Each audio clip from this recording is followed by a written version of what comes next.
Greetings and salutations and welcome back. So I tried to get this whole wishlist series done before Alpha 10, but I didn't make it. Work got in the way, real life issues got in the way. At work I had to cover extra shifts. Somebody quit because, from what I was told, according to him, he quits because there are too many customers coming into this place. I thought that was the point of a business, but not everybody thinks the same. So I've been exhausted. And other real life issues, I just found out a friend several months back died. I'm not going to get into greater detail than that, but I wasn't told. People thought I knew when I didn't. So I've been having to deal with that. But I need to get this wish list done. I have other projects that are being held back because I'm not finished with this. So we're going to carry on. Starting from the last episode, I mentioned I'd like to see future updates include the ability to have an economy. And this would be a special irritation for the players only, enough to where they will attack you. Now for reputation, this should not affect the reputation. Only the player can decide that in this scenario. Now you can defend yourself the traditional way in the game. Automated turrets, guns a-blazing, friends if you're in PvP, or if you're in single player or PvP, have this antenna act as a recruitment signal and hire NPCs in the game as a defense or full-on military force. Now, like with civilian workers and tourists, you need accommodations for these people. Maybe add a medical wing, and each NPC has a different function. This could be a guard, for example, around your base, or you can set a price and people can hire you to use this security guard member. And like I said in the last video, set up campgrounds, areas for research. They go with them to protect against spiders, nightmares, Zorax Polaris, depending on the situation. The catch is, this human can only be deployed. My apologies, deployed on a planet they can breathe on. To get around this, you can hire an alien guard. Well, technically everyone's an alien in the game. You can hire this non-human guard. The advantage is, if you place them in your base, this will attract other non-humans who might feel a little more comfortable with them in your base and spend money in your base, building up your economy more. And if you are under attack, you can hire non-human commanders to ask for assistance from other non-human fleets or factions. Now, this commander can be used to deploy troops. Once again, using this console, you can use it to determine enemy movement, where they are, deploy the troops where they should be deployed. If you have any air forces, deploy them there. And for turrets, not energy weapons, but just for turrets, artillery mostly also, you can use a special drone or capital or space station to arc your shots. Now, again, you can't use energy weapons because they can't arc, but you can use artillery. For hover vessels, you can arc, not Gatling guns, miniguns, rockets, and extend the range. And if an enemy base is behind a hill, you can get behind that hill. And to operate the turrets, you can use the decoration as the pilot, redesignated as turret operator. And many people have asked for LED screens that have pictures like security cameras. From our first episode, I mentioned have a hologram screen from this. Same thing, it shows the image of the turret, but you cannot use them for artillery. You need an artillery specialist, or just do it yourself. An artillery to arc needs radar, this screen, and this computer console with an operator, and for special ability needs a commander. Now this commander can stand around a hologram like this, and if you remember from an earlier episode I mentioned I'd like to see orbit ground bombardment. I would also like to see the reverse. So you have commanders, you have the operator, and they can use the radar to target the enemy capital vessel. But if you have a space station, capital ship, or a friendly in the area who's willing to help you, they talk to the base talks to the commanders, the commander talks to the artillery operator, and the operators target with much more ease enemy capital ships. Now, also, I mentioned drone usage. You can have military drones, hire a drone specialist for that mission. And before I move on to turrets, in the game, for bases, you're only allowed 2 artillery for bases, hover 1, capital ships 2, small doesn't get any artillery, and I'm fine with that. But I'd like to see the increase of artilleries for bases and hovers. Bases should be 4 to cover north, south, east, and west. Hover vehicles 2 to cover the bow and the rear. Small vessels don't need, like I said, artillery. And capital ships, they only allow 2. That's fine. But small vessels don't need artillery. However, you're only allowed 4 railguns, 6 Gatling guns. After a certain size, that should be allowed a maximum of 8 to cover port, starboard, lateral, bow, front, whatever, more evenly. The last NPC for more combat-heavy missions are the armored NPCs. If you watch my Omaha video, it's a landing craft based on the Higgins craft of World War II that landed troops at the beaches of Normandy. There are no seats, as I have heard the developers are working on a way to where you can move around when your vessel is moving around.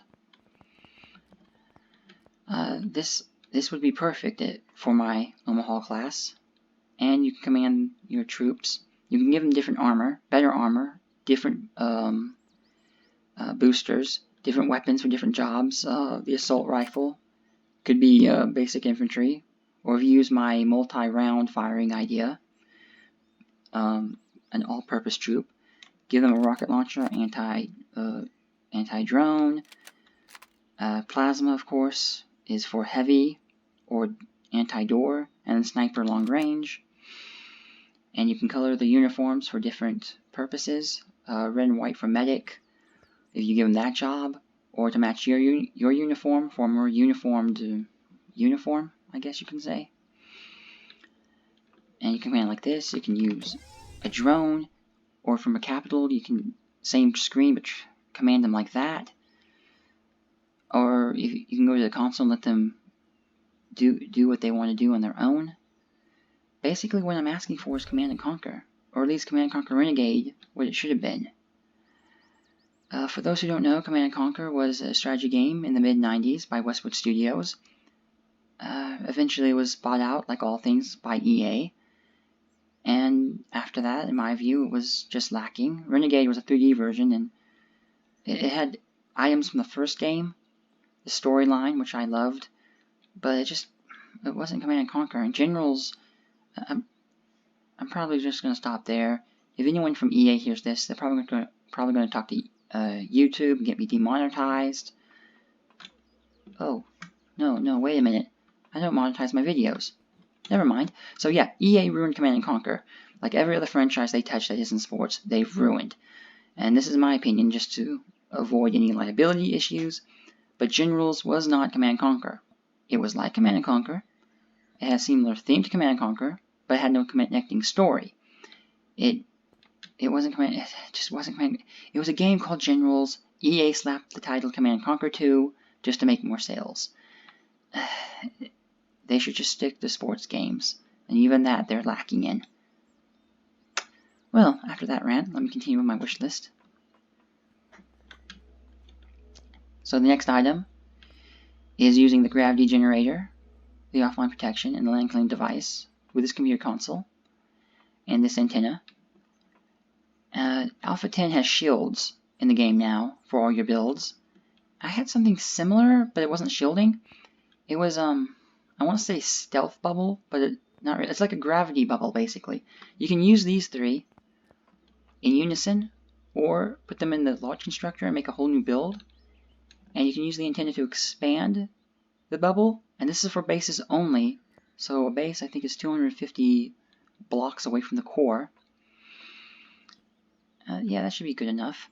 Anyways, it's 250 blocks away from the core, expanded, and the idea is it doesn't turn you invisible, but it nullifies auto-tracking, which is why You and anyone who goes up against you needs to hire biological operators for your turrets, for your artillery, to aim at your base. Otherwise, because of the gravity bubble, you will always hit. You can penetrate the bubble, but it'll never hit your base, so you have to fire multiple rounds in hopes of one hit.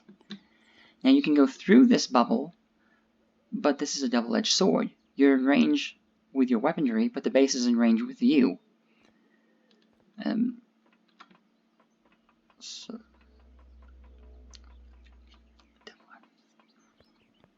Now, before I end the video, the last item on my wish list is another scenario.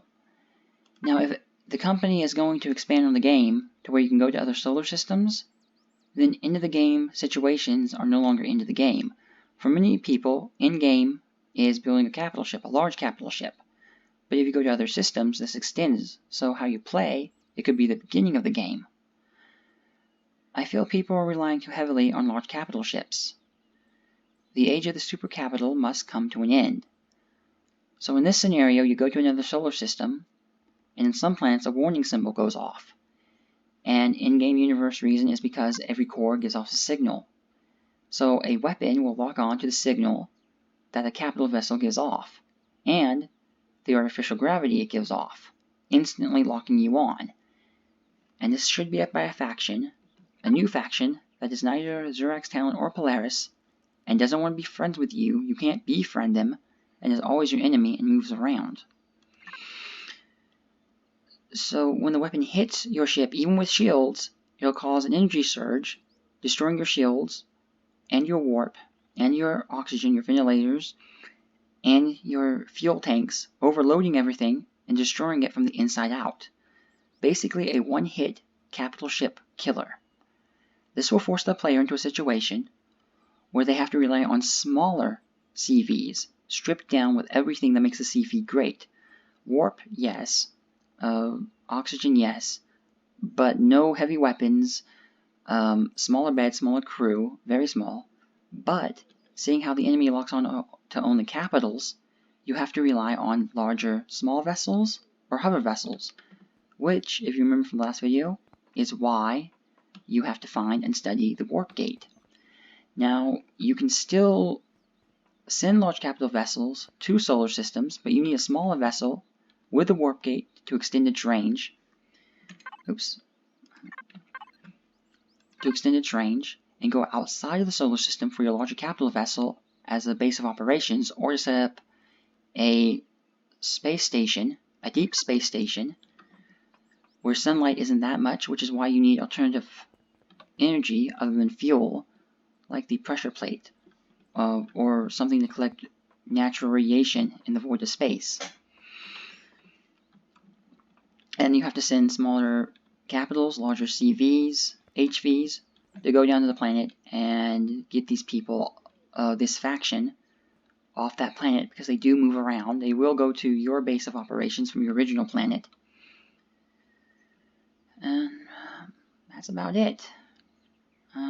Sorry once again if I've been incoherent. I've been exhausted, and like I said at the beginning, I've just been I've been going through some stuff. So in my next video, I'm going to talk about building cores and different kinds of cores, different kinds of building. And until then, good day or night to wherever you are. And I am signing out.